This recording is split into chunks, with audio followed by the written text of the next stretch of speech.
Hey everyone, welcome to my new JEE vlog. मैं आ चुका था नए व्लॉग के साथ एंड मेरी 11th में जो बैकलॉग थे उसका उसका मैं अभी कंप्लीट कर रहा था।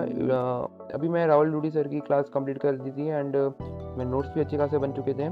सो मुझे याद आया कि मेरे लक्ष्य जेई के मॉड्यूल्स आ चुके थे एंड लक्ष्य जेई के मॉड्यूल्स में और विद्यापीठ मॉड्यूल्स एंड ऑनलाइन के मॉड्यूल्स में क्या चेंजेस है वो मेरे को देखने थे। सो मैं इसको अभी खुलता हूँ एंड खोल के मैं देखता हूँ कि इसमें मॉड्यूल्स जो थे वो दो दो सेट के थे। फिजिक्स के दो थे, केमिस्ट्री के दो थे एंड मैथ्स के भी दो दो मॉड्यूल्स थे एंड उसके सॉल्यूशंस दे नहीं रखे थे। इसमें अपने जो उसमें होता है उसमें सॉल्यूशन भी दे रखे होते हैं।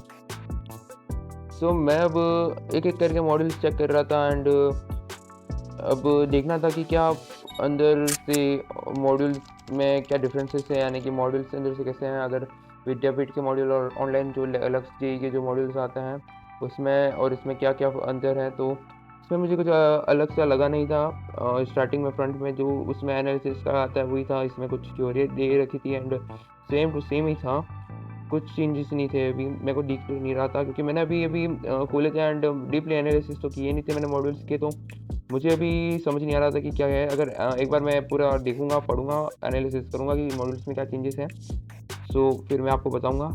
इसलिए अभी मैं कुछ बता नहीं पा रहा हूँ क्योंकि अभी से मुझे क्या लग रहा है कि सेम टू सेम लग रहा है कंटेंट में। हाँ, कुछ अलग था इसमें जो कि मुझे अभी दिखा। इसमें डीपीपी दे रखी है। सो डीपीपी दे रखी है एंड डीपीपी वन इसको स्कैन करो।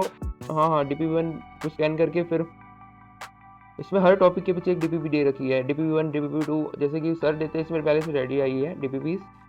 सो देखना था कि क्या ये हर सब्जेक्ट में है, मतलब फिजिक्स में था, मैथ्स में भी है। हाँ, ये हर टॉपिक के पीछे आ रही है DPPs. DPP two and DPP three भी होंगी पीछे, तीनों तीन डीपीपीज है। सो मुझे अब देखना था कि क्या ये हर सब्जेक्ट में है। तो केमिस्ट्री की बात करें तो केमिस्ट्री में भी सेम टू सेम वही था, कुछ चेंजेस नहीं था एंड डीपीपी में भी विजिबल थी। सो केमिस्ट्री ये रही। और अब मैं बात कर रहा था कि ये तो अपना मॉड्यूल्स की बात हो गई एंड मैं कुछ स्टेशनरी का भी लाया था। ऐसे तो मेरे को लाने की ज़रूरत नहीं थी क्योंकि मैंने 11th में सफिशेंट स्टेशनरी अभी भी पढ़ी थी, यानी कि जो चीज़ ये वो सब थी। तो भी मैं यहाँ 12th के लिए मैं नोटबुक्स ले आया था क्लासमेट की एंड इसमें मेरा एक फ़ायदा हुआ था कि ये जो नोटबुक थी वो 210 की थी, लेकिन मुझे डिस्काउंट पे मिल गई थी। तो 150 में मेरे को ये मिल गई थी, तो मैं बल्क में सारी उठा ले आया एंड इसका जो फ्रंट पेज यानी कि क्वालिटी जो थी वो भी एकदम बेस्ट थी। सो मैं एक हाइलाइटर का भी बॉक्स ले आया था, सेट 6 आते हैं वो ले आया था एंड कुछ स्टिकी नोट्स मैं ले आया था। ऐसे तो मेरे पास पहले से पड़े थे तो भी मैं एक उठा ले आया एंड मैंने एक नया मतलब कैलकुलेटर्स लिया था फॉर कैलकुलेशंस के लिए।